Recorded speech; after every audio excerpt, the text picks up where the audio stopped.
ஜீ Tamil news நேயர்களுக்கு வணக்கம். விவாதமன்றம் நிகழ்ச்சிக்கு உங்களை வரவேற்கிறேன். தமிழ்நாட்டினுடைய அரசியல் களம் ரொம்ப பரபரப்பாக இயங்கிட்டு இருக்கு. எல்லா கட்சிகளும் 2026 சட்டமன்ற தேர்தலை நோக்கி தங்களுடைய பாணியில் பிரச்சார யுக்தியெல்லாம் தொடங்கி நடத்திட்டு வராங்க. திமுக ஒரு ஸ்டாண்ட் எடுத்திருக்கிறாங்க, அதிமுக ஒரு ஸ்டாண்ட் எடுத்திருக்கிறாங்க, புதிய கட்சிகள் அவங்கவுங்களுக்கான ஒரு ஸ்டாண்ட் எடுத்திருக்கிறாங்க. அப்படியாக இருக்கக்கூடிய நிலையில் அதிமுக பக்கத்திலிருந்து ஒரு முக்கிய உறுப்பினர் ஒருத்தர் அன்வர் ராஜா அவர்கள் கட்சியிலிருந்து வெளியில் திமுகவில் இணைகிறார்.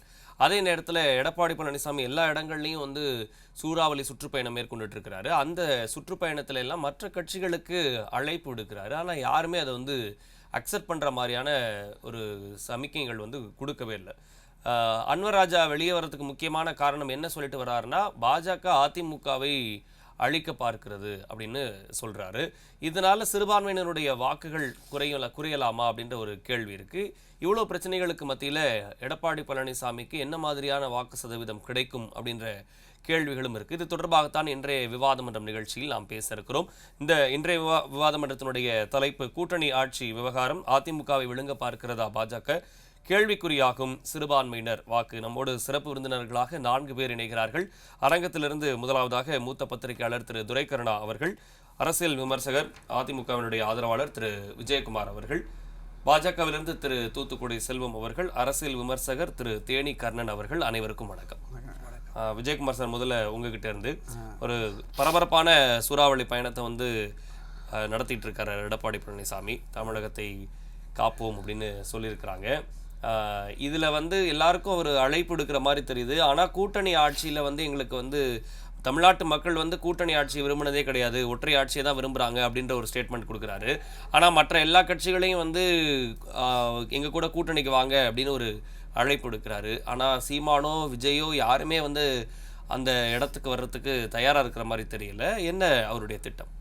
அதாவது 7/7/2025 இந்த மாதம் 7ஆம் தேதி ஆரம்பித்தார். கொங்கு மண்டலத்திலிருந்து புரட்சி தமிழரின் எழுச்சி பயணம், மக்களை காப்போம் தமிழகத்தை மீட்போம் என்ற ஸ்லோகத்தினோட வாசகத்தினுடன் அவர் நல்ல ஒரு பிரச்சார பயணத்தை ஆரம்பிச்சிருக்கார். மக்களுடைய வரவேற்பு மிக பிரம்மாண்டமாக, மக்கள்லாம் அலைக்கடலைனா திரண்டு வராங்க.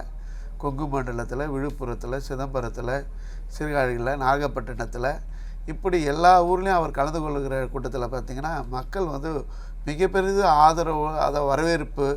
மக்கள் திமுக ஆட்சியினுடைய வெறுப்புகளை அவர்கள் அந்த ஆதங்கத்தை பார்க்குறாங்க.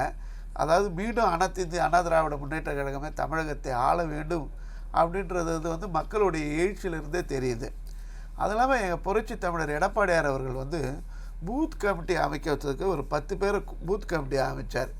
அந்த பூத்து கமிட்டி அமைக்கும் போது மாவட்ட செயலாளர்கள், ஒன்றிய செயலாளர்கள்லாம் அந்த கடைக்கோடி தொண்டர்களை கூட போய் பார்க்க வேண்டிய ஒரு சூழலுக்கு வரவே அந்த தொண்டர்களும் என்ன பண்ணுறாங்கன்னா எழுச்சி பெற்று இப்போது வெளியே அதிமுக தொண்டர்களை மிகப்பெரிய எழுச்சியோடு வந்துட்டாங்க. வாக்கு சேகரிக்க எடப்பாடியாருடைய வரவேற்பில் கலந்துக்கிறாங்க. மிக பிரம்மாண்டமாக இருக்குது. ரெண்டாவது என்னென்னா, புரட்சி தமிழர் எடப்பாடியார் அவர்கள் திமுகவை எதிர்க்கின்ற அத்தனை பேரும் ஒரே சேர்ந்து, ஏன்னா ஓட்டுகள் சிதற விடக்கூடாது, இதை திமுகவை வீழ்த்தணும் அப்படின்றதுனால திமுகவை வீழ்த்துகிற கட்சிகள் எல்லாம் ஒன்று சேருங்கள்னு சொல்லிட்டு அழைப்பு சொல்கிறாரு. ரெண்டாவது என்னென்னா, தமிழ்நாட்டில் இதுவரையிலையும் கூட்டணி ஆட்சிக்கே மக்கள் வாக்களிச்சல, ஒரே கட்சிக்கு தான் வாக்களிச்சிருக்கிறார்கள். அதனால் அவர் சொல்கிறாரு, கூட்டணியாக சேர்ந்து இருந்தால் கூட தனிச்சனத்தி அண்ணா திராவிட முன்னேற்ற கழகம் ஆட்சி அமைக்கும் அப்படின்றத அவர் சொல்கிறாரு. இதில் எங்கேயுமே இல்லை. நேற்று நீங்கள் சொல்கிறீங்க அன்வர் ராஜாவுக்கு அவருக்கு பிடிக்கல, கட்சியை விட்டு போயிட்டார். அவர் கட்சியை விட்டு போயிட்டாருன்றதுனால வேண்டி சிறுபான்மையினுடைய வாக்குகள்லாம் போயிடும்ன்றது அபத்தம். அப்படிலாம் அவர் ஒட்டுமொத்த சிறுபான்மையினுடைய பாதுகாவலரோ ஏஜென்ட்டோ அவர் இல்லை. அவர் தனக்கு கட்சியை பிடிக்கலன்றதுனால அவர் தலைமையில் ஏதோ ஒரு மனக்கசப்பு, அதனால் அவர் போயிட்டார்.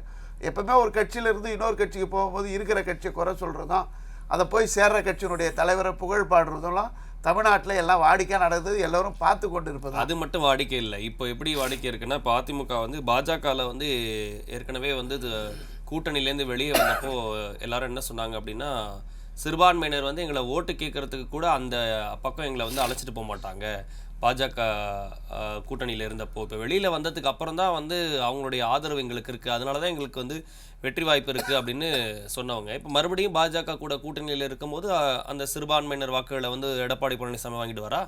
அதாவது இப்போ இந்தியாவில் நிறைய மாநிலங்களில் பாரதிய ஜனதா கட்சி ஆளுது. அந்த இடத்துலலாம் சிறுபான்மை மக்கள் வாழ்ந்து கொண்டு தான் இருக்கிறார்கள். பாரதிய ஜனதா கட்சி ஆளுகின்ற மாநிலத்தில் சிறுபான்மை மக்களுக்கு ஏதாவது பாதிப்பு இருக்கா? சிறுபான்மை மக்கள் இங்கே வாழவே கூடாதுன்ற ஒரு அச்சுறுத்தல் எங்கேயாவது பாரதிய ஜனதா கட்சி ஆளுகின்ற மாநிலத்தில் இருக்கா? அதெல்லாம் எதுவுமே இல்லைங்க. அதாவது எங்களுடைய ஒற்றை நோக்கு என்னென்னா, திமுகவை வீழ்த்துகிறவர்கள் எல்லோரும் ஒரு கொடையின் கீழ் வாருங்கள், எல்லாம் வாங்க, எங்களுடைய தலைமையை ஏற்றுக்கொண்டு வாருங்கள் அப்படின்னு சொல்லி நாங்கள் அழைக்கிறோம். அதனால் பாரதிய ஜனதா கட்சி எங்களோட கூட்டணி வந்து நாங்கள் 2 கட்சி கூட்டணி சேர்ந்த உடனே திமுகவுக்கு கிளி எடுத்துருச்சு, ஒரு பயம் வந்துடுது. இப்போயே தோல்வி அவங்க கண்ணுக்கு தெரிஞ்சிருச்சு. அதனால் இந்த கூட்டணியை வந்து உடைக்கிறதுக்கு, சிதறத்துக்கு ஏதாவது ஒன்று சொல்லிக்கொண்டே இருக்கிறார்கள்.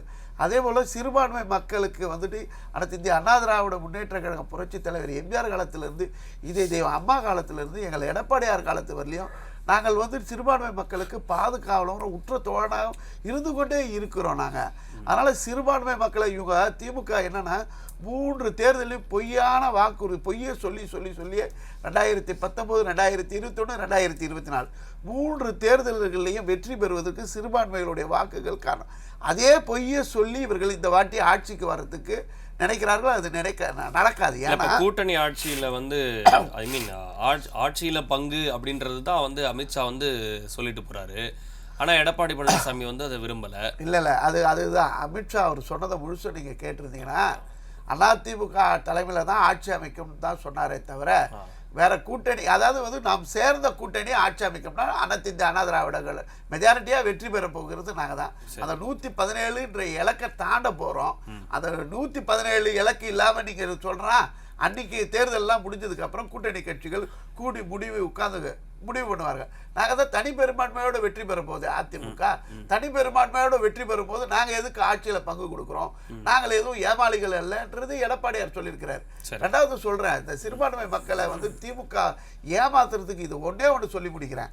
அதாவது 520 பொய்யான வாக்குறுதிகளை கொடுத்த திமுக அப்போது என்ன சொல்லிச்சுன்னா, கோவை குண்டு வெடிப்பில் நீண்ட வருடமாக சிறையில் அனுபவிக்கிற இஸ்லாமிய சிறைவாசிகளை நாங்கள் விடுதலை பெற்று தருவோம்னு சொன்னாங்க. இந்திய வரலையும் அவர்களுக்கு விடுதலை பெற்று தரல. சிறுபான்மை மக்களுக்கு இல்ல, தமிழ்நாட்டு மக்களுக்கு கடந்த 10 ஆண்டுகள்ல அதிமுக ஆட்சியில் இருந்தப்போ எத்தனை பேர் ரிலீஸ் பண்ணிருக்காங்க? அதாவது ராஜீவ் காந்தியுடைய கொலை குற்றத்தில் இருக்கிற 7 பேருடைய விடுதலை வாங்கி பெற்று தந்ததுக்கு புரட்சி தமிழர் ஐயா எடப்பாடியார் அமைச்சரவையில் கூட்டம் அதன் அடிப்படையில் எத்தனை பேரை விடுதலை வாங்கி கொடுத்திருக்கீங்கன்றீங்க.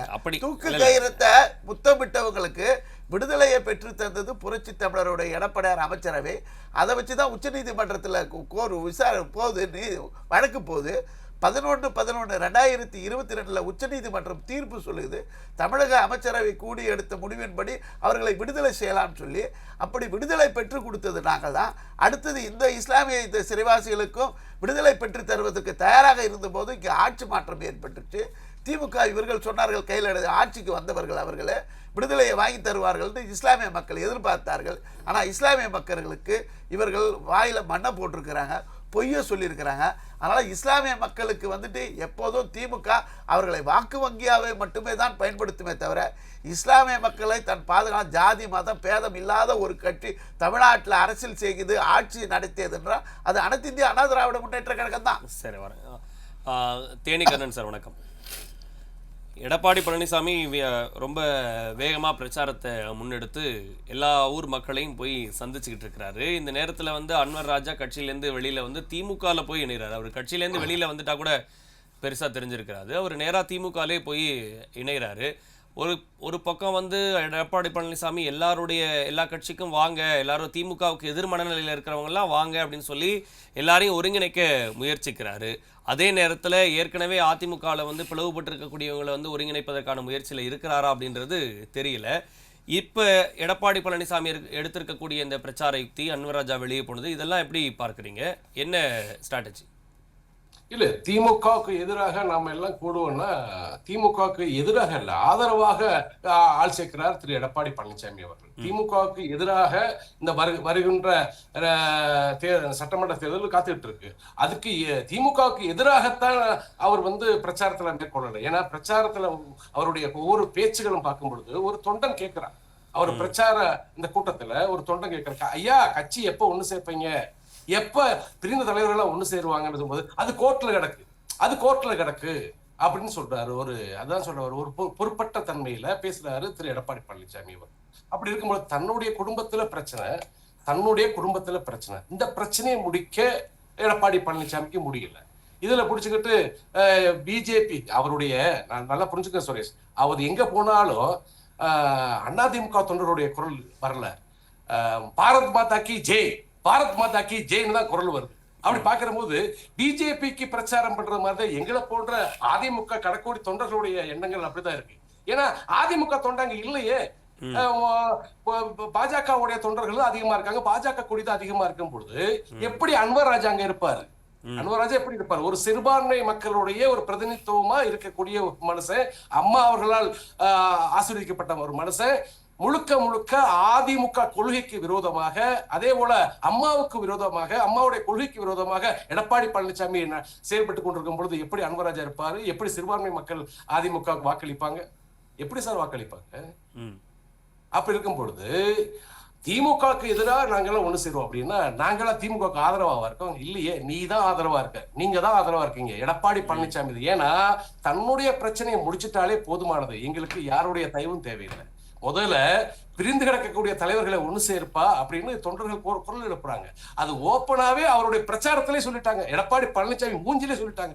அப்படி இருந்தும் நான் பெரிய ஆளு, நான் தான் புரட்சி தலைவர் எம்ஜிஆருடைய வாரிசு, அம்மாவுடைய வாரிசுன்னு சொல்றது, நான் என்ன கேட்கிறேன்னா, போன சட்டமன்ற தேர்தல் அப்ப இப்ப எடப்பாடி பழனிசாமி செஞ்சிட்டு இருக்கக்கூடிய பிரச்சார யுக்திகள் அவருக்கு கை கொடுக்காது அப்படின்னு சொல்றீங்களா இந்த தேர்தல்ல?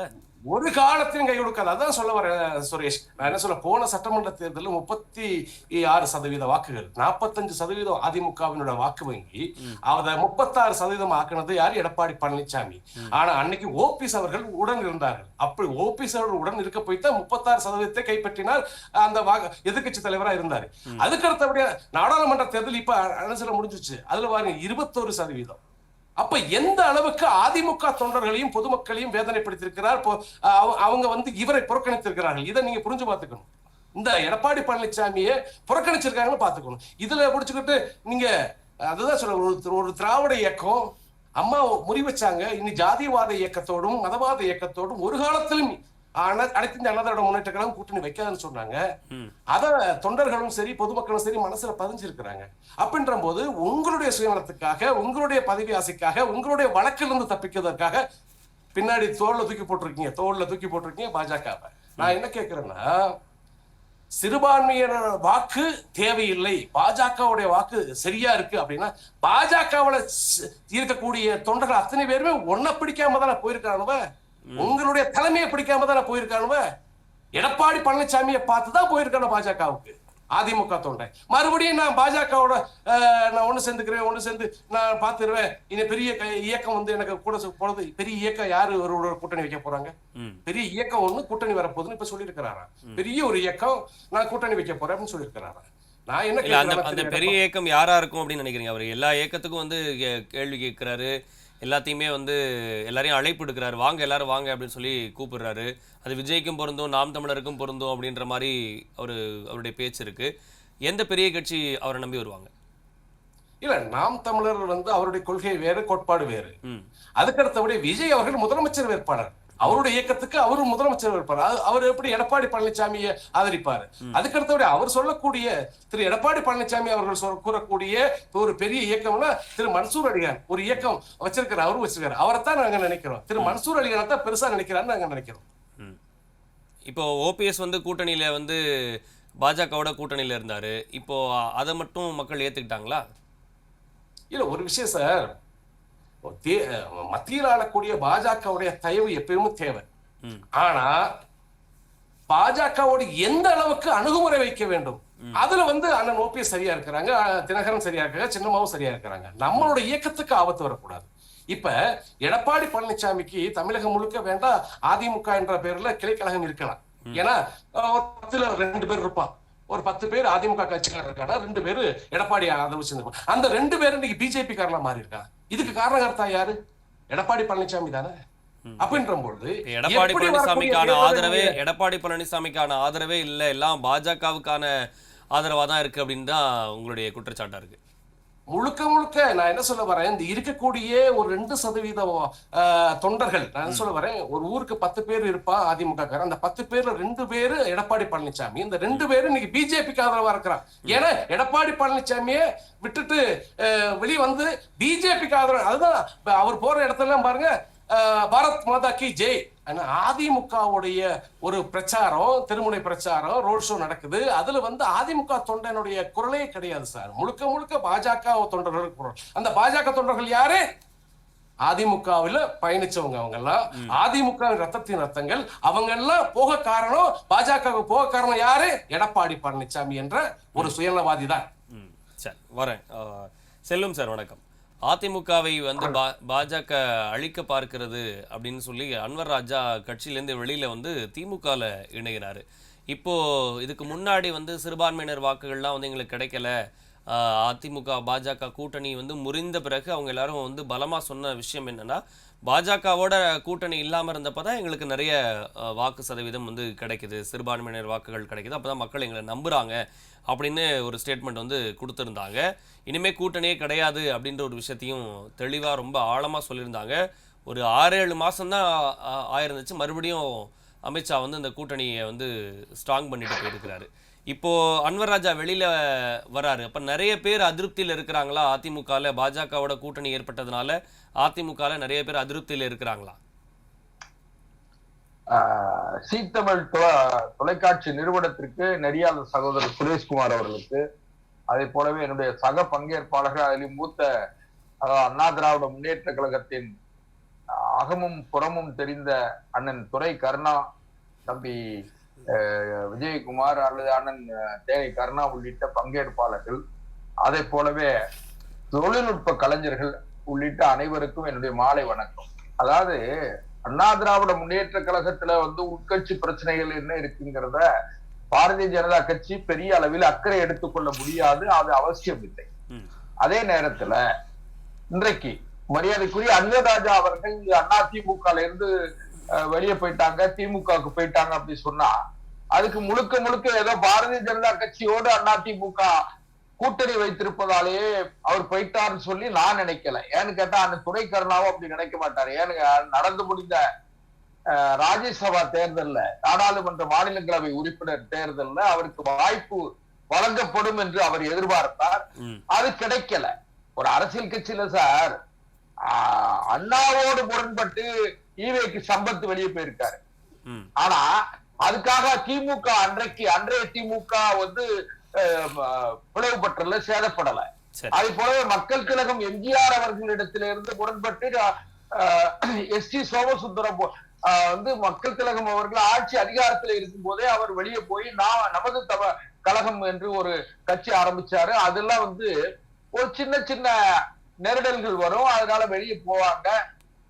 அதை வந்து ஒரு பெரிய அளவுல நம்ம பொருட்படுத்த வேண்டியதில்லை. இப்ப நம்ம என்ன பார்க்கணும்னு கேட்டீங்கன்னா, ஒரு இயக்கத்திற்கு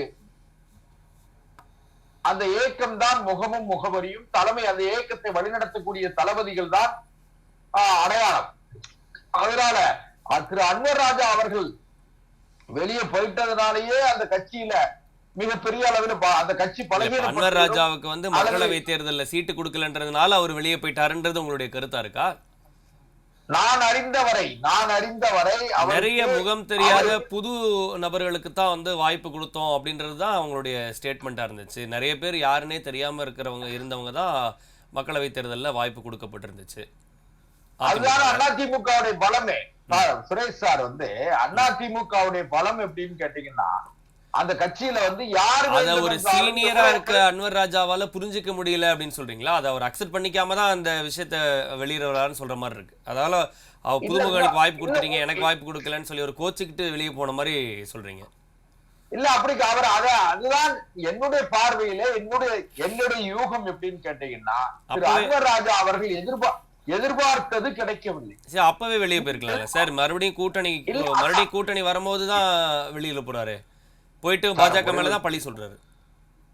அதாவது ஒரு விஷயம் என்ன கேட்டீங்கன்னா, வெளியே போறவங்களுக்கு ஒரு ஏதாவது ஒரு காரணம் தேடுவாங்க. அந்த காரணத்துல வந்து பொருத்தமான காரணமா இருக்கணும். எனக்கு ராஜ்யசபா உறுப்பினர் தரல, வாய்ப்பு வழங்கல, அதனால நான் வெளியே போயிட்டேன்னு சொன்னா அது நல்லா இருக்காது பாருங்க. அதனால இது போறது தவிர ஒரு அன்வர் ராஜா போயிட்டாருங்கிறதுனாலே அதிமுக பலமே இழந்து விடும் என்று நான் கருதவில்லை. சரி, ஏன்னு கேட்டா அதெல்லாம் ஒரு சின்ன சின்ன சலசலப்புகள் எப்பொழுது வேண்டுமென்றால் நடக்கும். அதுக்கு திராவிட இயக்க காலத்திலே இருந்து, நீதி கட்சி காலத்திலே இருந்து, காங்கிரஸ் காலத்திலேயே கூட நீங்க அப்படி பாத்தீங்கன்னா காங்கிரஸ்ல 1971 பாத்தீங்கன்னா இண்டிகேட் சிண்டிகேட் என்று காங்கிரஸ் இரண்டாக பிளவுபட்ட காலத்துல கூட பெரிய தலைவர்கள் நிஜலிங்கப்பா, ஐயா காமராஜர் உள்ளிட்டவர்கள் எல்லாம் கூட வெளியே இருக்கும் போது கூட அம்மையார் இந்திரா காந்தி அவர்கள் மிகப்பெரிய வெற்றி பெற்றார்கள். அதனால அதை நாம் ஒரு விவாத பொருளாக்கி நான் பேசுறதுல எனக்கு உடன்பாடு இல்லை. ரைட்டு. அதே நேரத்துல பாரதிய ஜனதா கட்சி அதிமுக கூட்டணி என்பது மரியாதைக்குரிய எங்களுடைய பாரதிய ஜனதா கட்சியோட மூத்த தலைவர் மாண்புமிகு உள்துறை அமைச்சர் அவர்கள் இந்த கூட்டணியை கட்டமைத்திருக்கிறார். நான் என்ன நினைக்கிறேன்னு கேட்டீங்கன்னா, அதிமுக தேசிய ஜனநாயக கூட்டணி என்பது இந்தியா முழுக்க இருக்கிற கூட்டணிக்கு பாரதிய ஜனதா தலைமை தாங்குகிறது. அதே நேரத்தில் தமிழ்நாட்டில் இருக்கிற கூட்டணிக்கு அதிமுக தலைமையேற்று நடத்துகிறது. இதை நாங்க எங்க தலைவர்கள் தெளிவா அறிவிச்சுட்டாங்க.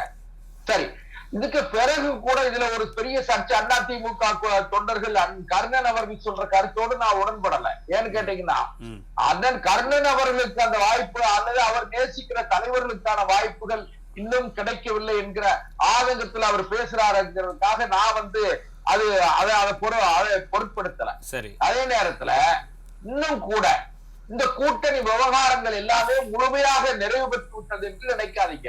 இன்னும் ஒரு 100 நாட்களுக்கு பிறகு அக்டோபர் மாதம் செப்டம்பர் மாதம் வரையும் இந்த கூட்டணி தொடர்பான கூட்டணி இறுதி வடிவம் பெறுவதற்கு இன்னும் கால அவகாசம் இருக்கிறது.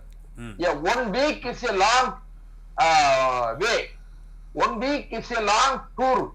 அதாவது in politics, particularly in politics. அதனால நீங்க இந்த ஒரு வார காலம், ஒரு நாள் இரவு, இன்னும் சொல்ல போனீங்கன்னா ஒரு நாள் இரவு ஒரு டீ பார்ட்டி பார்க்சரட்டன் ஹோட்டல்ல டெல்லியில ஒரே ஒரு டீ பார்ட்டி ஒரு ஆட்சி மாற்றத்தை ஏற்படுத்தியது.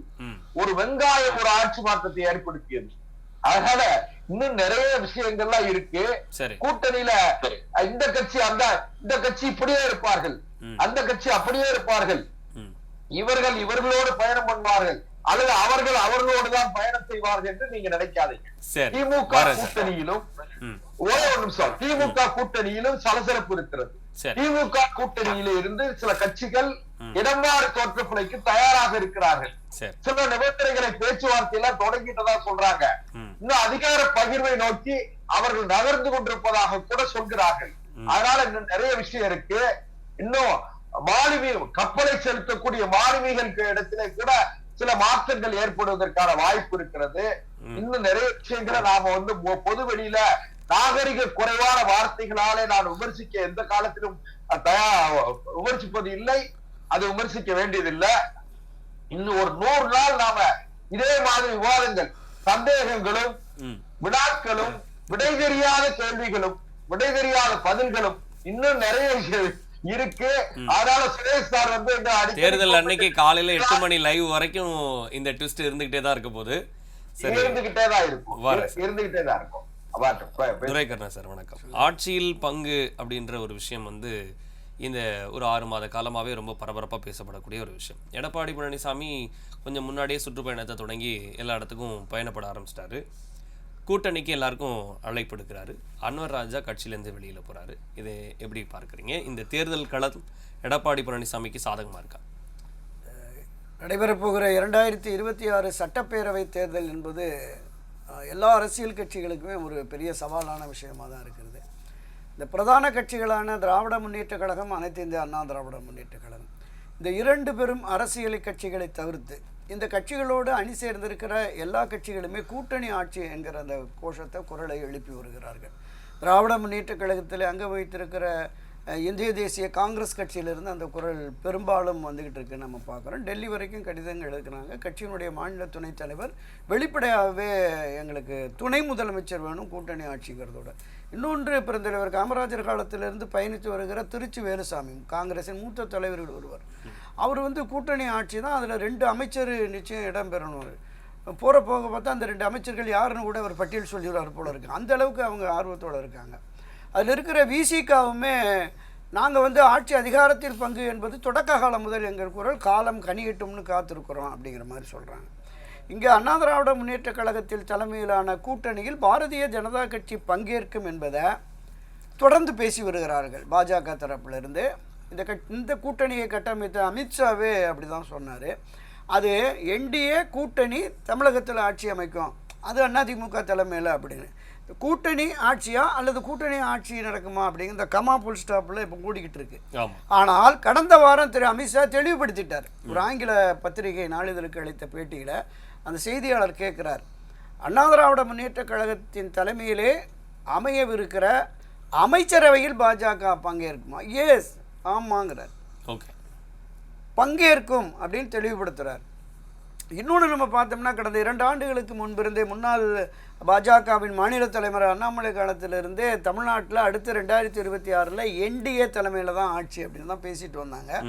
அது இப்போ இந்த கூட்டணி பேச்சுவார்த்தைக்கு பிறகு அண்ணா திராவிட முன்னேற்ற கழகத்தின் தலைமையில் கூட்டணி ஆட்சி, அதில் பாஜக பங்கேற்கணும். பாஜக மட்டுமில்லை, என்டிஏல இருக்கிற பாட்டாளி மக்கள் கட்சியும் கூட்டணி ஆட்சி அப்படிங்கிறத வலியுறுத்துகிறாங்க. இவர்களாம் இங்கே வர வேண்டிய ஆட்கள், வரக்கூடிய ஆட்கள் தான். இன்னொன்று, தமிழ் மாநில காங்கிரஸ், தேமுதிக உள்ளிட்ட கட்சிகளும் கூட்டணி ஆட்சி வரவேற்க வேண்டியதான் அப்படிங்கிற கருத்தை பேசியிருக்காங்க. மரியாதைக்குரிய திரு எடப்பாடி பழனிசாமி, தமிழ்நாட்டை பொறுத்தளவில் இந்த மக்கள் ஒருபோதும் கூட்டணி ஆட்சியை ஏற்க மாட்டார்கள், நாங்கள் தனித்து வெற்றி பெற்று தனியாகவே ஆட்சியை அமைப்போம் அப்படின்னு சொல்லிட்டாங்க. இந்த பக்கம் பாரதிய ஜனதா கட்சியினுடைய நிர்வாகிகளாக இருக்கிற இன்றைய மாநில தலைவர் நயினார் நாகேந்திரன், முன்னாள் அமைச்சர் எல் முருகன், முன்னாள் தலைவர் அண்ணாமலை, தமிழிசை சவுந்தரராஜன் போன்றவர்கள் எல்லாமே எங்களுக்கு டெல்லி தலைமையின் உத்தரவு அதுதான், அமித்ஷா வாக்கு தான் வேத வாக்கு, எனவே அவர் இந்த கருத்தை சொல்லியிருக்கிறாரு, தமிழ்நாட்டில் அண்ணா திராவிட முன்னேற்ற கழகத்தின் தலைமையில் கூட்டணி ஆட்சி நடைபெறும், அதில் நாங்கள் பங்கேற்போங்கிறத சொல்கிறாங்க. இன்னும் இவர்கள் தெளிவுபடுத்தலை. கடந்த ஜூலை மாதம் இந்த கூட்டணி என்று உறுதிப்படுத்தப்பட்ட சூழலில் அது ஒரு இணக்கமான போக்கில் இன்னும் வரல. மரியாதைக்குரிய எடப்பாடி பழனிசாமி வந்து 234 தொகுதிகள்லையும் சுற்றுப்பயணத்தை தொடங்கிட்டார். யார் என்னோடு கூட்டணி பற்றியெல்லாம் எனக்கு கவலை இல்லை அப்படிங்கிறார். கூட்டணியில் நாங்கள் பங்கு விடுக்கு நாங்கள் ஒன்றும் ஏமாளி இல்லை அப்படிங்கிற மாதிரி எல்லாமே பேசிட்டார். இது எல்லாமே பாஜகவுக்கு, அமித்ஷாவுக்கு விடப்படுகிற சவாலாக தான் பார்க்கும். பாரதிய ஜனதா கட்சியினுடைய எண்ணம், நோக்கம் என்பது எப்படின்னா, நீங்கள் தலைப்பில் பிரதான தலைப்பில் கொண்டு வந்தது மாதிரி கடந்த ஒரு 6-7 ஆண்டுகளுக்கு முன்பே அவங்க ஒரு கோஷம் வச்சாங்க, காங்கிரஸ் இல்லாத இந்தியா, கழகங்கள் இல்லாத தமிழகம் அப்படிங்கிற பார்வை அவங்களுக்கு இருக்குது. ஸோ பிற மாநிலங்களில் அதற்கான அந்த வியூங்களை வகுத்து சரியாக ஒரு 10-15 மாநிலங்களில் ஆட்சி, 3வது முறையாக மத்திய ஆட்சி, காங்கிரஸை ஒதுக்கிவிட்டுட்டாங்கன்னு நம்ம பார்த்தோம். இப்போ தமிழகம் தான் அதில் ஒரு மிகப்பெரிய நெருக்கடி, சிக்கலாக இருக்கிறது. இங்கே வந்து பெரிய அளவில் காலூன்றி அவர்கள் ஆட்சி அதிகாரத்திற்கு வர முடியவில்லை அப்படின்னு.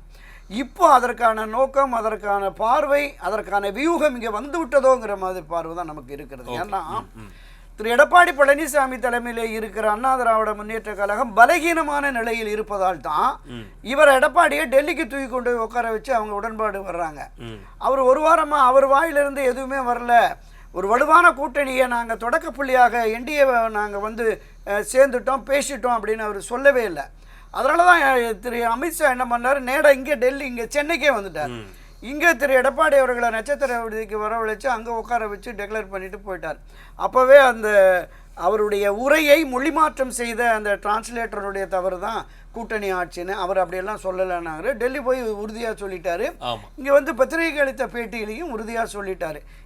இதை வந்து தெளிவுபடுத்த வேண்டியது திரு எடப்பாடி பழனிசாமியும் திரு அமித்ஷாவும் அமர்ந்து பேசி இந்த நிலைப்பாட்டை அவங்க தெளிவுபடுத்துறேன்னா இன்னும் அந்த குழப்ப நிலை கீழே வரைக்கும் இருக்கும். அது முடியலையோ எடப்பாடி பழனிசாமி? ஆமா, இப்போ என்னன்னா எல்லா கட்சியும் கூப்பிட்டு இருக்காரு. காங்கிரஸ் கட்சி, சிபிஐ, சிபிஎம், இந்த பக்கம் இருக்கிற விஜய், சீமான் எல்லாத்தையும் கூப்பிட்டு இருக்காரு. ஒரு வலுவான கூட்டணி, ஒரு மெகா கூட்டணியை கட்டமைக்கணும். நான் என்ன கேட்குறேன்னா, காலமெல்லாம் ரெட்டலைக்கு மட்டுமே வாக்களித்து விட்ட தொண்டல் இருக்கால வெளியில், திரு ஓபிஎஸ் ஆதரவாளர்கள், திருமதி சசிகலா ஆதரவாளர்கள், டிடிவி ஆதரவாளர்கள், அவங்கெல்லாம் அண்ணா திராவிட முன்னேற்ற கழகத்தின் ஒரு அங்கமாக இருந்தவர்கள். நீங்கள் அதிமுக திமுகவினுடைய ஆட்சிக்கு ஒரு 3-3.5% தான் இடைவெளி. நீங்கள் ஒரு 8-10% வாக்குகள் வெளியில் நிற்குது. காலமெல்லாம் அண்ணா திராவிட முன்னேற்ற கழகத்துக்கு வாக்களித்தவர்கள், அவங்கள நான் இணைக்க மாட்டேன் அப்படின்னு நீங்கள் பிடிவாதமாக போயிட்டு 1%, 1/2% இருக்கிற கட்சிகளை நாங்கள் வாங்கன்னு ஏன் கூப்பிடன்னு கேட்குறேன். இப்போ இந்த பலகீனமான நிலையை பாஜக பயன்படுத்தி தான் தன் ஒரு பெரியண்ணன் மனப்பானையில் செயல்படுகிறதோ அப்படிங்கிற பார்வை வந்துருச்சு. பெரும்பாலான அண்ணா திராவிட முன்னேற்ற கழகத்திலே பயணிக்கிற பெரும்பாலான நிர்வாகிகள், தொண்டர்கள், அடிப்படை தொண்டர்கள், உறுப்பினர்கள் விருப்பமே கட்சி ஒன்றிணைந்தால் மட்டுமே திராவிட முன்னேற்ற கழகத்தை தேர்தல் களத்தில் வீழ்த்த முடியும் அப்படிங்கிற பார்வை இருக்கு. 2024 நடைபெற்ற நாடாளுமன்ற தேர்தலில் ஏற்பட்ட சரிவு இருக்குல்ல, 15 தொகுதிகளில் 3ஆம் இடம், ஒரு 7-8 தொகுதிகளில் கட்டுத்தொகை இழந்திருக்கு. ஒட்டுமொத்தமாக 234 தொகுதிகளிலையும் சட்டமன்ற வாரியாக வாக்குப்பதிவை கணக்கெடுத்து பார்த்தா 100க்கும் மேற்பட்ட தொகுதிகளில் கட்டுத்தொகை இழந்திருக்கு. 100க்கும் மேற்பட்ட தொகுதிகளில் 3ஆம் இடம் 4ஆம் இடம் போயிருக்கு. 10-11 இடத்துல தான் வெற்றி பெற்றதாக நமக்கு கணக்கு வருகிறது. இந்த பின்னடைவு, இந்த சரிவு, பெருந்தோல்வியை மீட்டெடுக்க வேண்டுமென்றால் கட்சி ஒன்றுபட வேண்டும் என்கிற பார்வை கட்சியினுடைய மூத்த முன்னோடிகளில் இருந்து கடைசி தொண்டன் வரைக்கும் இருக்கும். அந்த மூத்த முன்னோடிகள் ஒரு முயற்சி எடுக்கிறாங்க. கள நிலவரம் வேறாக இருக்கிறது. கட்சி தொண்டன் சோர்வடைந்து போட்டான். திமுகவுக்கு எதிராக தீவிரமாக களமாடியவன் படுத்துக்கிட்டான். 2,06,00,000 2,10,00,000 உறுப்பினர் அட்டை விநியோகிச்சுட்டு எடப்பாடி சொல்றார், நீங்க 1 கோடி வாக்கு கூட பார்லிமெண்ட்ல பெறல. 1 கோடிக்கு மேற்பட்ட கட்சி அடிப்படை உறுப்பினர் கார்டு வச்சிருக்கவன் ஓட்டு போட போலேன்னா அப்போ உங்க செயல்பாடு, உங்க தலைமைத்துவம், நீங்க வகுத்த வியூகம் சரியில்லை என்பதான பொருள். அப்ப அதை சரிப்படுத்துவதற்காக நாம ஒரு முயற்சி மேற்கொள்வோம் என்று போறாங்கல்ல. நம்ம கடந்த கிட்டத்தட்ட ஒரு 7-8 மாசமா பேசிட்டு இருக்கோம். அந்த 6 பேர் மூத்த தலைவர்கள், திரு செங்கோட்டையன், திரு தங்கமணி, வேலுமணி, CV சண்முகம், KB அன்பழகன், நம்ம நத்தம் விஸ்வநாதன், இந்த 6 பேருமே இந்த கட்சியினுடைய மூத்த முன்னோடிகள். புரட்சித் தலைவர் MGR காலத்திலிருந்து பயணப்பட்டவர்கள். கள யதார்த்தத்தை சொல்றாங்க, இந்த மாதிரி நிலைமை இருக்கு அப்படின்னு சொல்லி மறுதளிக்கிறார். மறுதளித்தோடு மட்டுமல்ல, அவர்கள் என்னை சந்தித்ததாகவோ கட்சி இணைய வேண்டும் வலியுறுத்துவ சொன்னது பச்சை பொய்ங்கிறார். ஒரு தலைமை பண்பு, ஒரு தலைமைத்துவம் இல்லை. கட்சியை ஒருங்கிணைக்கணும் ஒரு 3 சீனியர் வர்றாங்க. திரு KC பழனிசாமி, JCD பிரபாகரன், புகழேந்தி என்று அந்த 3 பேரும் ஒரு தூதுவராக இருந்த நாங்கள் ஒருங்கிணைக்கிறோம் அப்படின்னா பத்திரிகையாளர்கள் கேட்குறாங்க, இது மாதிரி ஒரு 3 பேர் ஒருங்கிணைப்பு குழுன்னு வர்றாங்களே சந்திப்பீர்களா என்று கேட்டால், ரோட்டில் போகிற வர்றவங்க எல்லாம் குழுன்னு வருவான், அவனை சந்திக்கணுங்கிறார். ஒரு அரசியல் கட்சியை தலைமையேற்று நடத்துவதற்கு இது பண்பான செயலா? புரட்சி தலைவர் MGR ஒரு தொண்டனை கூட இழக்க மாட்டேனார். மரியாதைக்குரிய செல்வி ஜெயலலிதா அவர்கள் தன்னிடமிருந்து பிரிந்து சென்ற மூத்த முன்னோடிகள் 4 அணி, போட்டி அதிமுக, MGR அதிமுக, புரட்சி தலைவர் அதிமுக, யாரெல்லாம் விலகிச் சென்றார்களோ அவர்களெல்லாம் அரவணைத்து கட்சி முக்கியம், கட்சியின் நலன் முக்கியம், கட்சியின் எதிர்காலம் முக்கியம், கட்சியின் வெற்றி முக்கியம். அந்த வெற்றி எப்படிப்பட்ட வெற்றியாக இருக்கணும்? திராவிட முன்னேற்ற கழகத்தை தேர்தல் களத்திலிருந்து அகற்றக்கூடிய வெற்றியாக இருக்கணும். அத்தகைய வெற்றியை பெற வேண்டும் என்றால் கழகம் ஒன்றுவிட வேண்டும். அதிமுக ஒன்றிணைந்தால் மட்டுமே அது சாத்தியம்.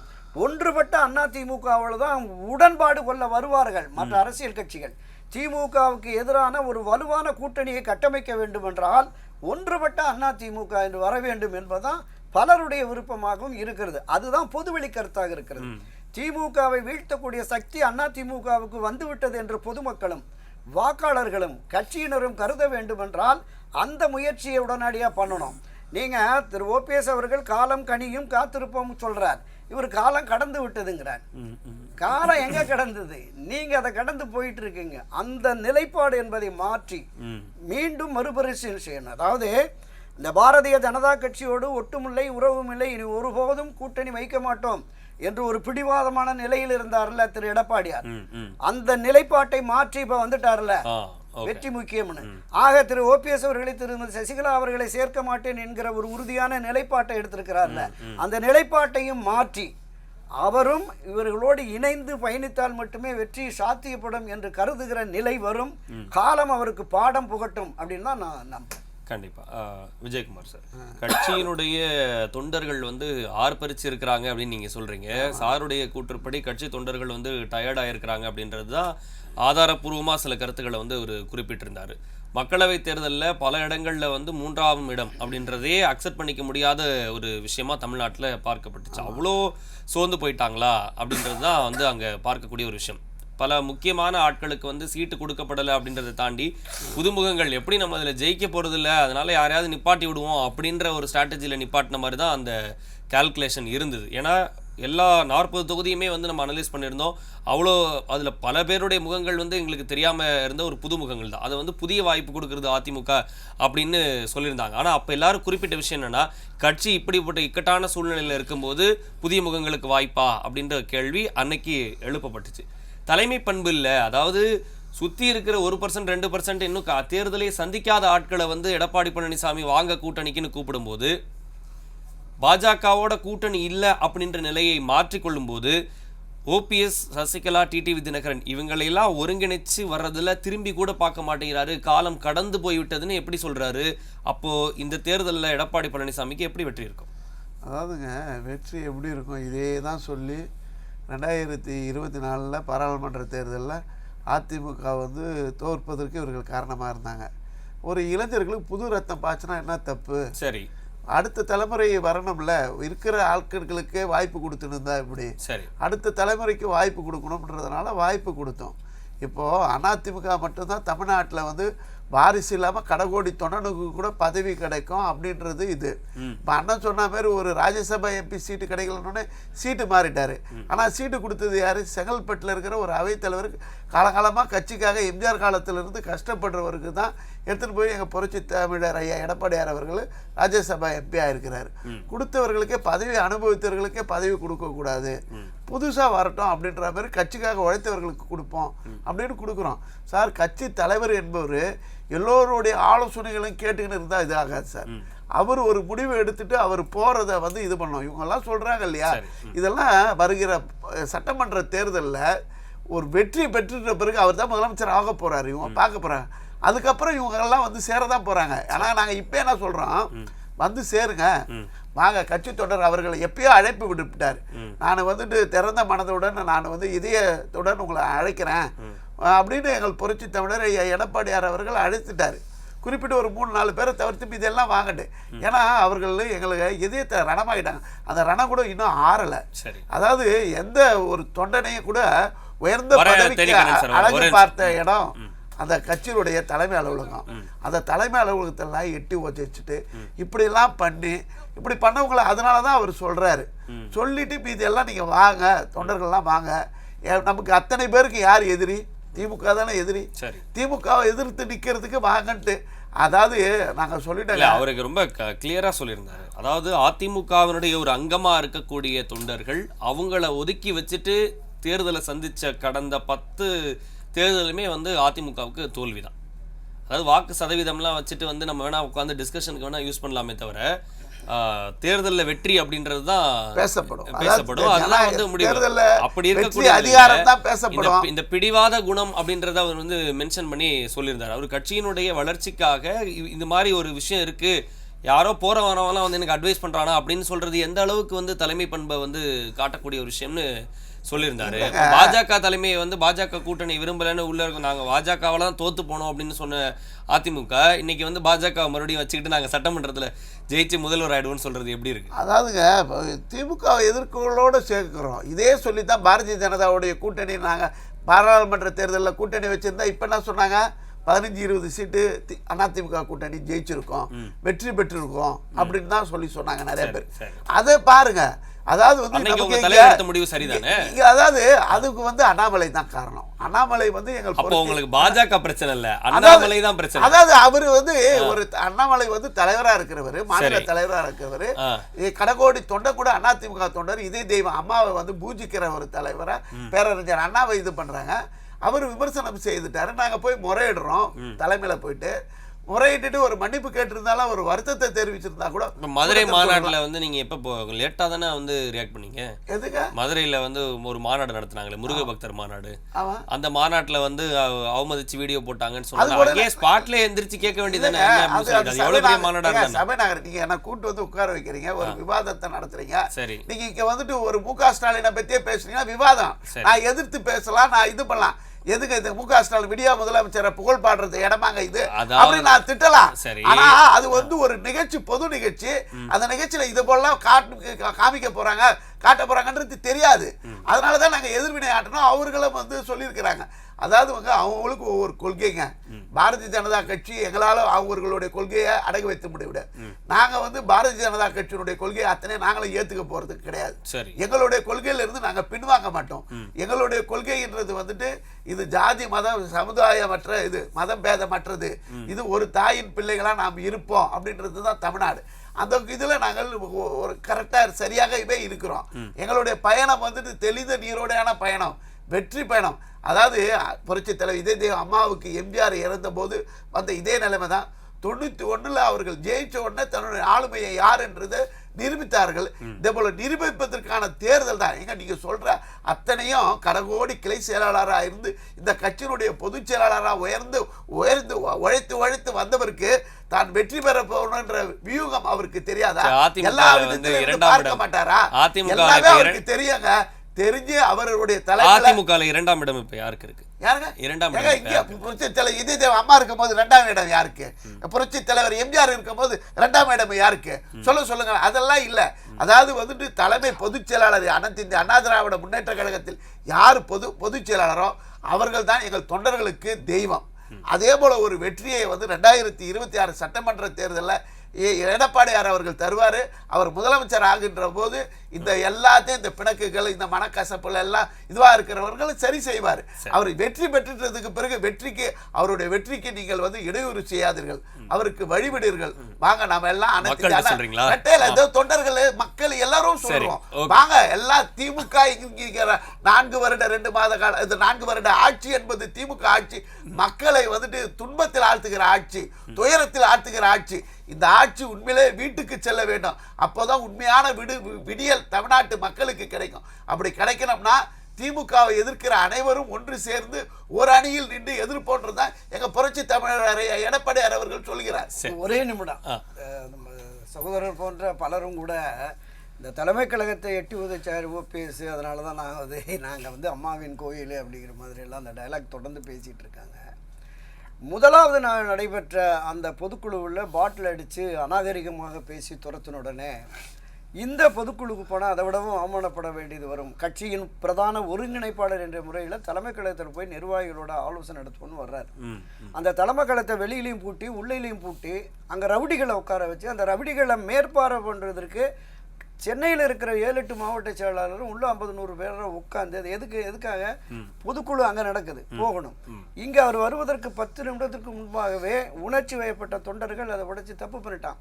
என் வாழ்நாளில் என் மீது ஒரு மிகப்பெரிய களங்கமாக இருக்கிறது அந்த நிர்வாகிகளிடம் மறந்திறந்து மிக மோசமாலாம் அவர் திரு ஓபிஎஸ் அவர்களை கண்டினம் பண்ணார். அது ஒரு வேறு விஷயம். 88 மரியாதைக்குரிய அம்மா செல்வி ஜெயலலிதா அவர்கள் தலைமையில் அதே தலைமை கழக வாசல்ல அவங்க முன்னாடி பூட்டு உடைக்கப்பட்டது. தலைமை கழகம் எங்களுது அப்படிங்கிற உரிமையோட அவங்க எங்களுடைய உரிமை என்று வந்தார்கள். இந்த நிகழ்வு என்பது எதிர்பாராமல் துரதிருஷ்டவசமாக ஏதோ ஒரு நிகழ்வு நடந்துடுச்சு. அவருடைய அரசியல் பண்பு என்பது, அவருடைய நடைமுறை என்பது திரு ஓபிஎஸ் அவர்கள் அந்த உலகறியும். அவரை இந்த மாதிரி ஒரு தவறான புரிதலோடு அவர் தாய் கழகம் இருந்து, நான் என்ன கேட்குறேன், தாய் கோயிலாக மதித்த அந்த அம்மாவே கோயிலாக மதித்த இடம் தானே எங்க கோடநாடு பங்களா. அங்கே ஒரு அசம்பாவிதம் நடந்ததில்ல, 2 கொலை நடந்ததில்ல. யாராவது போய் பார்த்தீங்களா, என்னென்னு விசாரிச்சிங்களா, கேட்டீங்களா, அது தொடர்பாக இருக்கா? அப்போ அதுவுமே பொதுவெளிகளில் மக்கள் மத்தியில் தொண்டர்கள் மத்தியில் கேள்வியாக எழும்ல. எனவே இந்த குற்றச்சாட்டு என்பது நிச்சயம் ஏற்க முடியாதுதான் என்னோட கருத்து. கண்டிப்பாக அதாவது பொதுக்குழுவில் ஐயா ஓபிஎஸ் யாரும் தொண்டர்கள் விரட்டல. இவர் சொல்ற மாதிரி அங்கே பாட்டில்களாக வீசப்படலை. பாட்டில் வீசப்படல. அதாவது ஒரு பாட்டில் நோக்கி எல்லாம் வீசல. திமுக அவருடைய ஊடகங்கள் என்ன பண்ணிச்சுன்னா அந்த பாட்டில் நாங்க என்ன திமுக எனக்கு புரியல தெரிஞ்ச விஷயத்தை இல்லங்க ஒரு பாட்டில் வருது, அதாவது தண்ணி குடிச்சிட்டு பாட்டில் போடுவாங்க. எப்படி ஸ்டேஜ்ல தூக்கி போடுவாங்களா? இப்ப போட சொல்லுங்க. எடப்பாடி பழனிசாமி ஸ்டேஜ்ல இருக்கும்போது தண்ணி குடிச்சிட்டு பாட்டில் தூக்கி ஸ்டேஜ்ல போட சொல்லுங்க. சும்மா ஓபிஎஸ் மீது பாட்டில் வீசினாங்க சார். இபிஎஸ் இப்ப இருக்கும்போது தண்ணி குடிச்சிட்டு பாட்டில் நீங்க போடுவீங்களா சார்? யாருமே செய்யல. அப்படியே இருந்தா ஸ்டேஜ் நோக்கி பாட்டில் வீசப்பட்டதை மாத்தி சொல்றதெல்லாம் ஒத்துக்க முடியாது. உள்ள நுழைஞ்சிருக்க முடியாது, பொதுக்குழுல மைக்க பிடிச்சு பேசிருக்க முடியாதுங்க. வர வச்சு அசிங்கப்படுத்திட்டாங்கன்றதுதான் பேச்சு. நீங்க பாட்டிலே ஸ்டேஜ் நோக்கி போகல இல்ல. ஆனா அவர் செய்தது தவறு.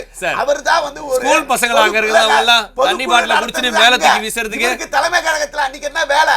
அன்னைக்கு தலைவர் அவர்தான் தெளிவா குண்டர்களை வைத்து தாக்குதலை மேற்கொண்டது ஓபிஎஸ் தான். இது இவங்களோட மாவட்ட செயலாளர்கள் அங்க என்ன பண்ணிட்டு இருந்தாங்க தொண்டர்களுக்கு கூட தெரியும். இது இல்ல பாட்டிலே ஸ்டேஜ் நோக்கி வரல அப்படின்றதெல்லாம் வந்து ஸ்கூல் பசங்களா குடிச்சிட்டு இப்படி தூக்கி போடுறது. நம்ம நீங்க தண்ணி குடிக்கிறீங்க இந்த கிளாஸ் தூக்கி இப்படி போடுவோம்னா போட முடியாது. என்ன சார் அப்படி அடிக்கிறதா தான் வேற என்னென்னமோ பொருள் எல்லாம் கையில இருக்கு. இந்த மிரட்டல்லாம் அடிச்சிருப்பாங்களா? அடிக்கலையா? அதெல்லாம் ஒரு தாக்குதல் இல்ல இல்ல இல்ல இதெல்லாம் ஒத்துக்க முடியாது. ஒப்புதல் வாக்குமூலம் தாக்குதல் நடத்த வேண்டும் என்று எந்த தொடரும் இல்ல. பாட்டில் அடிச்சது வந்து ஒரு சாதாரணமா டிவி பார்த்துட்டு இருக்கிற ஒரு எல்லாருக்குமே தெரியுதா? அவருக்கு அடிபட்டுதா? அவருக்கு ரத்தமா ஓடிச்சா? அப்படிதான் அப்பதான் ஆமா நாங்க பாட்டில் எடுத்து அடிச்சோம்னு சொல்லி ஒத்துக்குவீங்களா? அவர் மேல பாட்டில் அடிச்சு ரத்தம் வந்ததுக்கு அப்புறம் தான் வந்து அப்புறம் ஒத்துக்குவீங்களா? குண்டர்களோட போய் தலைமை கழகத்தை அந்த இது கதவெல்லாம் உடைச்சது எல்லாம் போய் பொருளை எடுத்துக்கிட்டு அவருடைய வண்டியிலே ஏத்தி கொண்டு போனதெல்லாம் வீடியோ இருக்கு. கூட அதை மறுக்கவே இல்லை. அவர் என்ன சொன்ன தப்பு பண்ணிட்டாங்கன்றதுதான் அவர் சொன்னாரு. ஆனா நீங்க பாட்டிலே ஸ்டேஜுக்கு போல தெரியாம தூக்கி போட்டாங்கன்னு சொல்றதை ஒத்துக்க முடியாது. வர தேனிகர்ணன் பதில் சொல்ற வெயிட் பண்ணிட்டு இருக்காரு. தேனிகர்ணன் சார் கண்டிப்பா எடப்பாடி பழனிசாமி முதலமைச்சர் ஆயிடுவாரு, அப்ப இந்த பிணக்குகள்லாம் சரியாயிடும் அப்படின்றது விஜயகுமாரனுடைய பார்வை. இல்ல எங்களை பொறுத்த அளவுக்கு திரு எடப்பாடி பழனிசாமி முதலமைச்சர் ஆக வேண்டியதான் நாங்க நினைக்கிறோம். நாங்களும் அதிமுக தானே. ஆனா ஆக வாய்ப்பே இல்லையே. அதுதானே சொல்றேன். ஏன் வந்து கள ஆய்வு செய்ய மாட்டேங்கிறாரு? கள நிலவரங்கள் தெரிய மாட்டேங்குது எடப்பாடி பழனிசாமிக்கு. நான் என்ன கேட்கிறேன்னா, போன சட்டமன்ற தேர்தல் என்னாச்சு, நடந்து முடிந்த நாடாளுமன்ற தேர்தல் என்னாச்சு, தொடர்ச்சியா இடைத்தேர்தல் என்னாச்சு, அதுக்கடுத்து போன இடத்தெல்லாம் அவமரியாதைகள் வருது.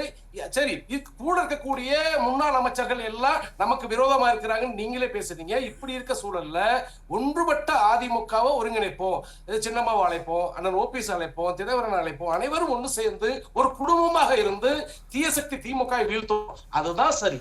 அதைத்தான் தொண்டர்கள் விரும்புகிறார்கள், அதைத்தான் பொதுமக்கள் விரும்புகிறார்கள். ஆனா அதை விட்டுட்டு அவங்க போனவங்க தான் ஒரு தொண்டை கேள்வி எழுப்பினா அது கோர்ட்ல கிடக்கு இன்னும் பொறுப்பற்ற தன்மையில போயிட்டு அதுக்கடுத்து இப்ப தம்பி விஜயகுமார் சொல்றாரு புரட்சி தமிழன். திரு எடப்பாடி என்ன புரட்சி பண்ணி கிழிச்சாருன்னு தெரியல. ஒரு 4.5 ஆண்டு அதிகாரத்தில் இருக்கும் போது என்ன புரட்சி பண்ணாரு விளக்கம் தரணும் திரு விஜயகுமார் அவர்கள். புரட்சி பண்ணாரா? ஆமா, அதிமுகவை 3வது இடத்துக்கு கொண்டு வந்த புரட்சி.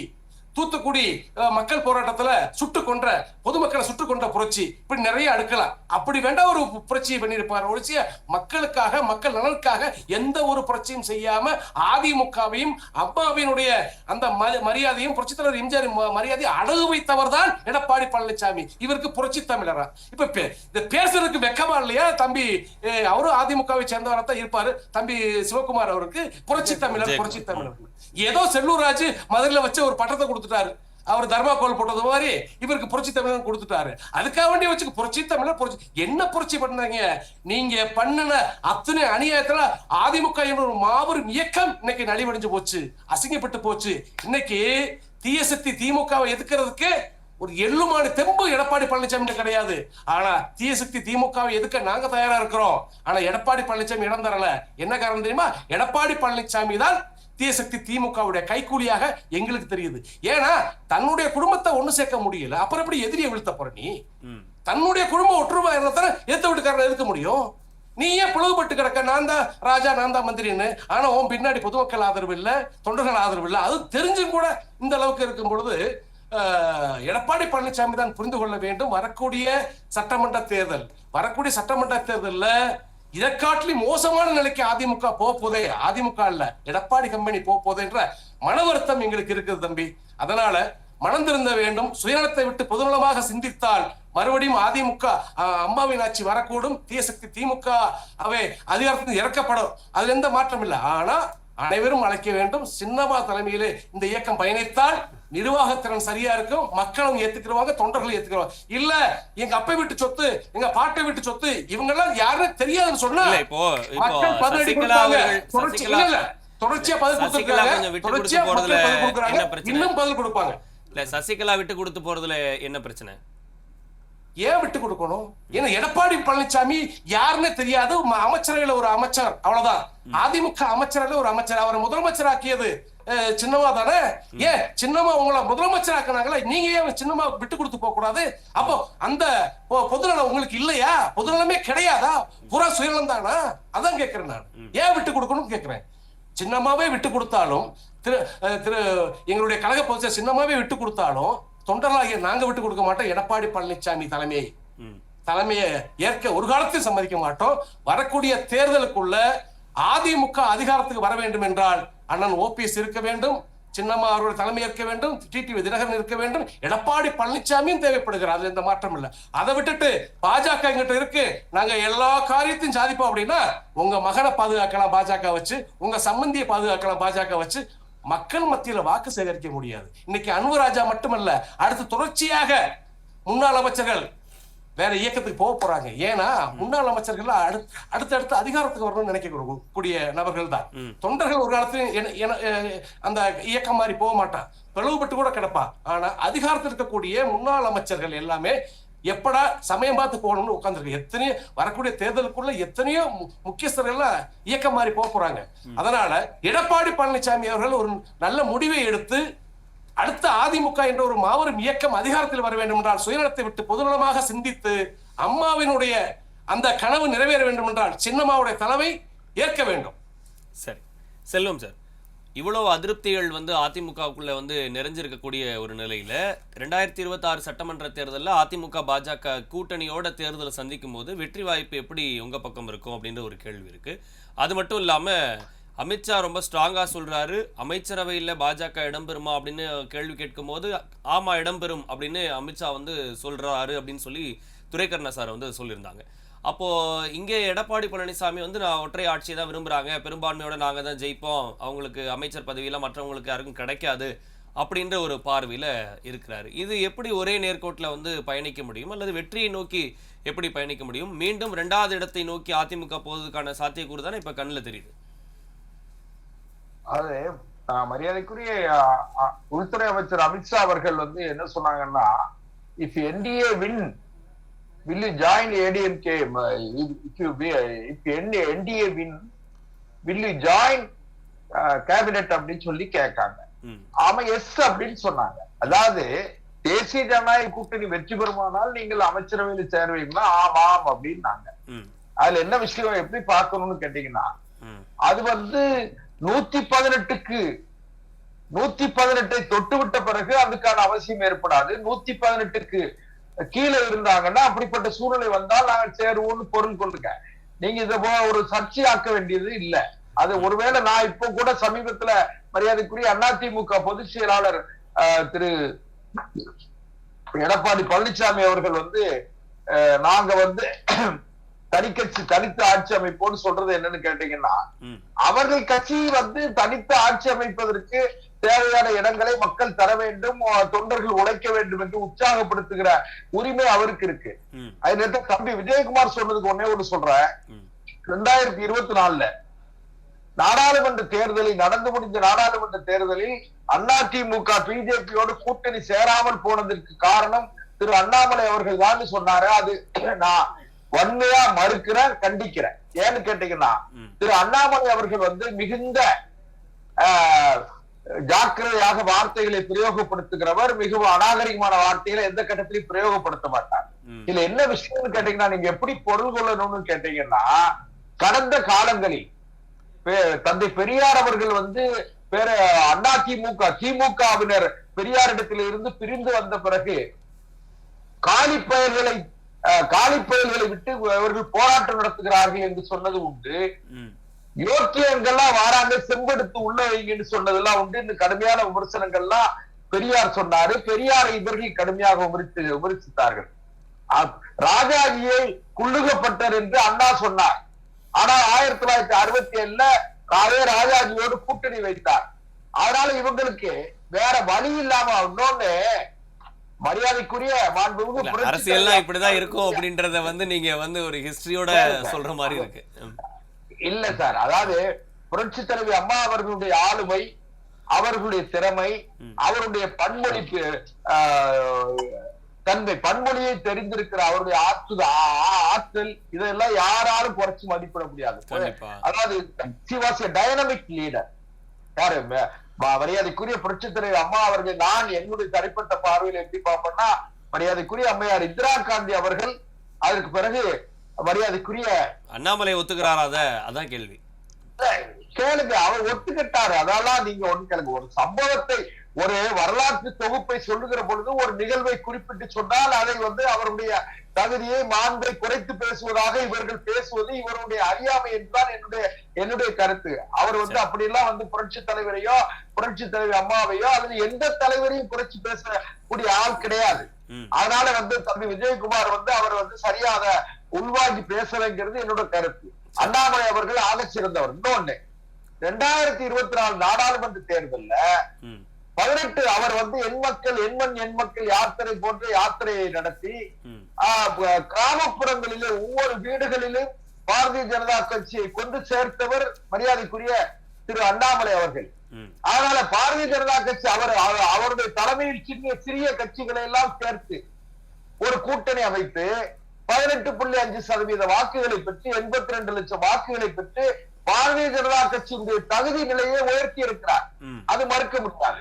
சரி, இப்போ அதிமுக இருக்கிற ஒரு 23% வாக்குகளும் பாரதிய ஜனதா கட்சியிட இருக்கிற ஒரு 18.5% வாக்குகளும் ஒன்றிணைந்து ஒருமுகப்பட்டு அப்படியே வாக்குகள் எல்லாம் அறுவடைக்கு செல்லுமானால் களத்துமேட்டுக்கு வருமானால் நிச்சயமாக வெற்றி சாத்தியப்படும். அதை விட்டுட்டு குறுக்குச்சால் ஓட்டுவது அல்லது இந்த கூட்டணிக்கு குதர்க்கம் ஏற்படுத்துவது என்பது அது சரியானதா இருக்காது. ஏன்னா நோக்கம் எப்படி இருக்கணும்னு கேட்டீங்கன்னா திமுகவை ஆட்சி அதிகாரத்தில் இருந்து அப்புறப்படுத்த வேண்டும் என்கிற நோக்கம் உண்மையாக இருக்குமானால் இந்த கூட்டணியை சிதையாமல் பாதுகாத்துக் கொள்ள வேண்டிய பொறுப்பு எல்லோருக்கும் இருக்கிறது. இவருக்கு தான் கிடையாது. அதாவது திமுகவை ஆட்சியில இருந்து அப்புறப்படுத்த வேண்டும் என்ற எண்ணம் யாருக்கெல்லாம் இருக்கிறதோ அவர்கள் அனைவரும் ஒன்றிணைந்து இந்த கூட்டணியை பாதுகாத்து இந்த கூட்டணி களத்து மேட்டில் இருக்கிற அந்த வாக்குகளை வீடு அதாவது வாக்குச்சாவடிக்கு கொண்டு சேர்க்க வேண்டும் என்கிற அக்கறையோடு செயல்பட்டால் நிச்சயமாக வெற்றி சாத்தியப்படும். என்னோட சொந்த கருத்து என்னன்னு கேட்டீங்கன்னா திமுக மக்களிடத்திலே இருந்து அந்நியப்பட்டிருக்கிறது. திமுகவுக்கு மக்களுக்குமான இடைவெளி அதிகமாகி இருக்கிறது. திமுக மீது ஒரு மிகப்பெரிய அதிருப்தி நாளும் பொழுது வளர்ந்து கொண்டே இருக்கிறது. ஏன்னு கேட்டீங்கன்னா இப்ப உங்களுடைய ஸ்டாலின் என்று முதலமைச்சர் ஒரு திட்டத்தை தொடங்கி இருக்கிறார். அத 4 வருடமாக கடந்து செய்ய வேண்டிய அவசியம் என்ன? அப்ப 4 வருடமாக உங்களுடன் ஸ்டாலின் என்று சொல்லி இப்பொழுது போன்ற முதலமைச்சர் 4 வருடமும் உங்களை விட்டு தனியாக இருந்தார் என்றுதான் பொருள் கொள்ளப்படும். அதனால அதே திட்டம் இதுக்கு முன்னாடி வெவ்வேறு பேர்கள்ல இருந்துச்சு. இப்ப எலெக்ஷன் நோக்கி வரும்போது அது உங்களுடன் ஸ்டாலின் அப்படின்னு வந்திருக்கு. இதுக்கு முன்னாடி உங்கள் தொகுதியில் முதலமைச்சர் அப்படின்னு தொடர்ந்து நாங்க கலாய்வு பண்ணிட்டு தான் இருக்கிறோம்ன்றது அவங்களுடைய பார்வையா இருந்துச்சு. ஏற்கனவே ஒரு விவாதத்துல அவங்க சொன்ன பதில். நேற்று வரை உங்களை விட்டு விலகி ஸ்டாலின் என்று இருந்தவர் இன்றைக்கு உங்களுடன் ஸ்டாலினுக்கு வருகிறார். 4 ஆண்டு காலம் உங்களை விட்டு விலகி இருந்த ஸ்டாலின் இன்றைக்கு உங்களுடன் ஸ்டாலின் என்று வருகிறார் என்று மக்கள் நினைக்கிறார்கள். அதனால மக்கள் ஒரு மாற்றத்தை எதிர்பார்க்கிறார்கள். இன்றைக்கு ஒரு தேர்ட் பிளேயர் ஒரு சுரேஷ் சார் ஒரு செகண்ட் முடிச்சுறேன். அதாவது தேர்ட் பிளேயர் திரு விஜய் அவர்கள் ஒரு மதிக்கத்தகுந்த வாக்குகளை பெறக்கூடிய அவருடைய செல்வாக்கு திரைப்பட செல்வாக்கு அவருக்கு இருக்கிறது. இளைஞர்கள் மத்தியில அவருக்கு ஒரு ஆதரவு இருக்கிறது, அது மறுக்க முடியாது. அந்த ஆதரவு அன்டெஸ்டட் இருக்கலாம், ஓட்டுகளாக இருக்கலாம், அன்டெஸ்டடாக இருக்கலாமே தவிர அதாவது பரிசோதிக்கப்படாத நிரூபிக்கப்படாததாக இருக்கலாமே தவிர ஆனாலும் கூட அவருடைய திரைப்பட செல்வாக்கு வாக்குகளாக அறுவடையாகுமானால் அது யாரை வெற்றி பெற வைக்கும் அல்லது யாருடைய வெற்றியை மடைமாற்றும் என்பதை காலம் தீர்மானிக்கும். நான் ஏற்கனவே சொன்னது போல அக்டோபர் மாதம் வரை நீங்கள் கேள்வி கேளுங்கள், நாங்களும் எங்களுக்கு தெரிந்ததையெல்லாம் கமல்ஹாசன் மாதிரி போயிடாம இருந்த சரி. நன்றி சார், நன்றி துரைக்கண்ணா சார். இதுல ரொம்ப கவனிக்க வேண்டிய ஒரு விஷயம், என்டிஏ கூட்டணி ஆட்சி அமைக்கும் அப்படின்னு சொல்றாங்க. இதுக்கு முன்னாடி தேர்தலில் எல்லாம் திமுக ஆட்சி அமைக்குமா அதிமுக ஆட்சி அமைக்குமான்னு பேசினது போய் சட்டமன்ற தேர்தலில் தேசிய ஜனநாயக கூட்டணி ஆட்சி அமைக்கும் அப்படின்ற வார்த்தையை பயன்படுத்துறது புதுசாக இருக்கிற ஒரு விஷயம்.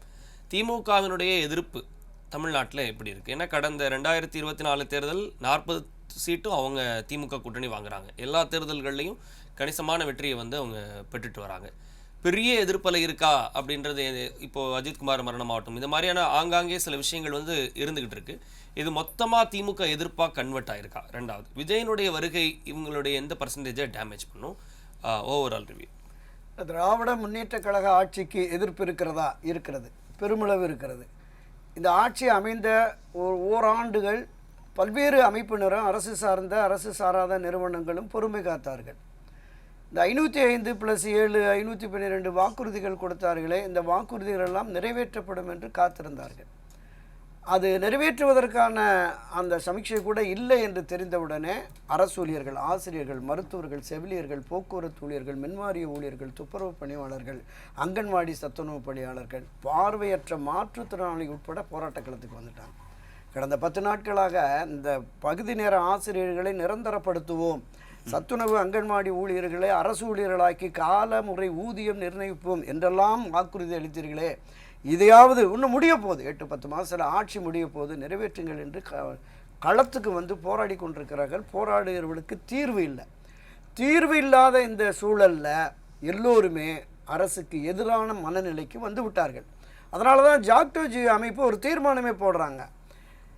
திரு ஸ்டாலின் அவர்கள் எதிர்க்கட்சி தலைவராக இருக்கும்போது எங்களோடு ஆதரவாக அனுசரணையாக எங்கள் கோரிக்கைகளை ஏற்று நாங்கள் ஆட்சிக்கு வந்ததும் நிறைவேற்றுவேன் என்று சொன்னார்.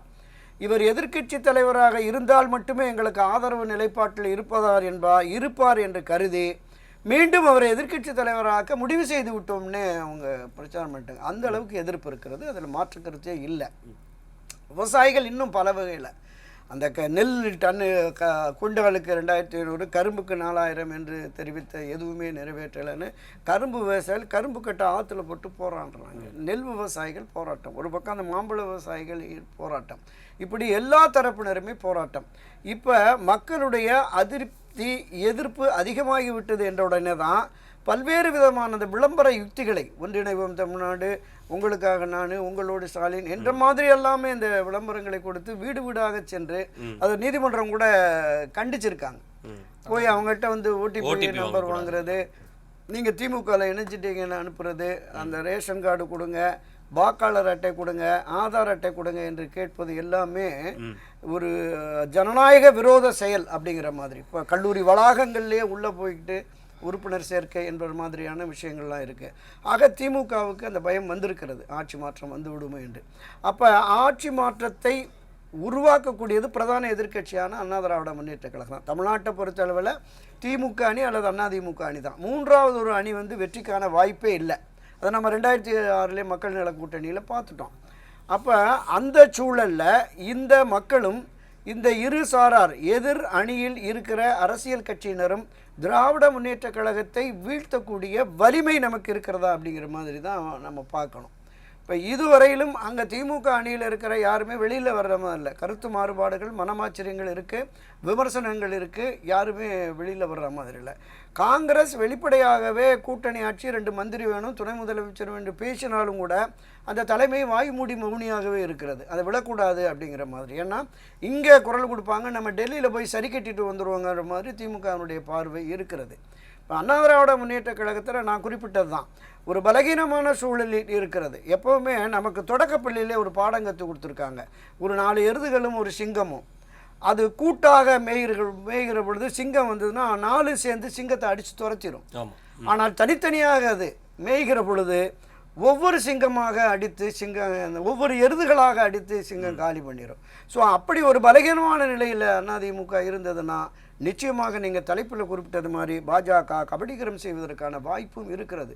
நம்ம பல அரசியல் களங்களில் பல விதமான மாநிலங்களில் நடைபெற்ற அந்த அரசியல்கள், அந்த பாஜக அங்கு நடத்திய அந்த அணுகுமுறைகள், செயல்பாடுகள், வியூகங்கள் நமக்கு பார்த்துருக்கோம். முன்பு மரியாதைக்குரிய மறைந்த வாஜ்பாய் அவர்கள் அத்வானி காலத்து பாஜக என்பது தத்துவார்த்த ரீதியில், சித்தாந்த ரீதியில் போனது. அதனால தான் அவங்க 13 நாட்களில் 13 மாதங்களில் ஆட்சி இழந்தாங்க. ஆனால் இன்றைக்கு அமித்ஷா மோடி தலைமையிலான இந்த பாரதிய ஜனதா கட்சி என்பது மிக சாதுரிய சாமர்த்திய அரசியலை கையில் இழுத்து யதார்த்தமாக களத்திற்கு வந்து தங்களை எப்படி சுதந்திரத்துக்கு பிறகு 52, 57, 62 காலகட்டத்தில் ஏக இந்தியாவிலும் காங்கிரஸ் கட்சி ஆட்சி, மத்தியிலும் காங்கிரஸ் கட்சி ஆட்சி என்கிற நிலைப்பாட்டை உருவாக்க வேண்டும் என்கிற எண்ணமும் நோக்கமும் பாரதிய ஜனதா கட்சிக்கு இருக்கிறது. அதில் மாற்று கருத்து இல்லை. அவங்களுடைய கட்சியை வளர்ப்பாங்க, பண்ணுவாங்க. அதற்கு பலியாகி விடக்கூடிய இடத்திற்கு அதிமுக வந்து விட்டதோ என்கிற அச்சம் நிலவுகிறது. அந்த அச்சத்தை போக்குவதற்கு நிச்சயமாக கட்சி ஒன்றிணைய வேண்டும் என்பதுதான் பொதுவெளி பார்வையாக இருக்கிறது. இன்றைக்கு நீங்கள் சீமானை கூப்பிட்றீங்க, விஜயை கூப்பிட்றீங்க. அனைத்து இந்திய அண்ணா திராவிட முன்னேற்ற கழகம் என்பது புரட்சித் தலைவர் எம்ஜிஆர் காலத்திலும் புரட்சித் தலைவர் செல்வி ஜெயலலிதா காலத்திலும் ஆகப்பெரிய அரசு கட்சி, தமிழகத்தின் நம்பர் 1 கட்சியாக இருந்தது. திராவிட முன்னேற்ற கழகத்தை விடவும் கட்டமைப்பில், தொண்டர் பலத்தில், நிர்வாகிகள் பலத்தில் வலிமை மிக்கதாக, வாக்கு சதவீதத்தில் வலிமை மிக்கதாக இருந்தது.